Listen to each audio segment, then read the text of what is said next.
hello everybody. We are here from our live digital desk getting ready for day 3 that has already started of the Myrtle Beach Classic, the inaugural Myrtle Beach Classic. We're more than halfway through now. Teagan, I think the excitement has really ramped up with the amount of people here, but there's one story that has really stood out from all the others. It's the 16-year-old Blades Brown, really taking it by storm. We saw him out there signing autographs earlier. I even saw a video of him signing a shoe, and he was like, "Oh, a shoe? That's shoe? That's new." That's what he said. Okay. So I mean, I think that is just one of the craziest things. I mean, what were you doing at 16? Can you imagine golfing in front of all these people? It's crazy. Yeah, no, I was definitely not golfing in front of thousands and thousands of people, which there are so many people here today. I mean, we've been here over the past few days. Yeah. We've seen pretty big crowds at each of the holes and just overall, but today I kept getting trapped behind the ropes and behind the crowds of people because there were just so many here thousands today. more, Yes. I think, today than the last few days, which I think we were anticipating. But when I walked up today, I got stuck behind groups, and like you're saying, it takes a little longer. So for people maybe that are coming out or maybe coming out tomorrow, anticipate that. If you want to go walk out to 17, it does take a little. You're not just kind of walking straight out, and they do have those hush y'all signs, and those are great. They're stopping you if you have to, and you gotta pause. And want it to is know a a golf little course. tidbit of information I learned about those? Sure. They're selling those today for $20. We're keeping that quiet. What? No, it's real. It's out there. Joan told me. So it's happening. Maybe. We have to confirm that. It's happening. There's only a few of them though, right? There's 72 of them, I believe. So that's going to be a hot price item. Yeah, it'll be great. Speaking of merchandise and those updates, our very own Andrew Dockery, what'd you call him? Our merchandise correspondent. Yes. That's what he is now. He had an posts update. about it What all was the that time. update? The update is that Native Sons is working around the clock to get stuff out there. I was out there this morning, probably 10:30, 11 o'clock.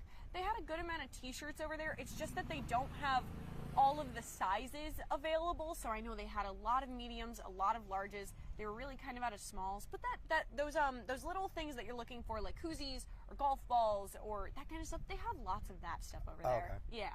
I actually thought that was really interesting. When we talked to Darren, I think one of our very first interviews with him, he said that they already had that plan to have a company that they were going to, because I think if you go to like a lot of music festivals, they sell out of the hats day one, and so quick. That's usually just it. And so for them to have a backup plan, I think was really cool. And when it comes to the tournament, I think they've handled. I mean, I haven't seen lines at porta potties. That was something they've been worried about, or the shuttles seem like they've been running smoothly. So for especially the crowd today, I think they've done a really good job. Yeah, I think they've done a really nice job. I think just the thing for fans to keep in mind is that there are definitely some things you'll have to wait for. Merchandise is one of those. You know, people might take a minute to look at what's available, decide what they want. And again, if those people are going back there looking for a size you need, just be patient with that. Concessions also. People are hungry. Lots of people here. So there's a little bit of a wait for those things, so just be ready for that. Right. Maybe more on the golf side of things. Sure, let's go to golf. The leaderboard, I think yesterday, I don't know if a lot of people were expecting that much excitement at the end. Not at the end there, no. So for people that don't know, I mean, so the cut line, you have to be within 10 strokes of the leader at the end of the day at the end of day 2. And that was at -1 for hours because the leader was 11 under par. So out of nowhere, we have somebody birdie 4 holes in a row and gets to 12 under on the very last hole of the day, and that sent one of your favorite, Wesley Bryan. I was just about to bring him up. 17 guys though left out of the field. What do you think they were feeling in that? I mean, for most of the day, I was pretty confident in my guy Wesley. I was like, all right, cut is 1 under right now. We've got that. We can do it. George wasn't going to make it. I knew that. That was okay. I had accepted it. But yeah, I just mean at the end of the day, that was unexpected. All these guys probably felt halfway through that, hey, I feel all right. I'm 1 under. I'm going to be good.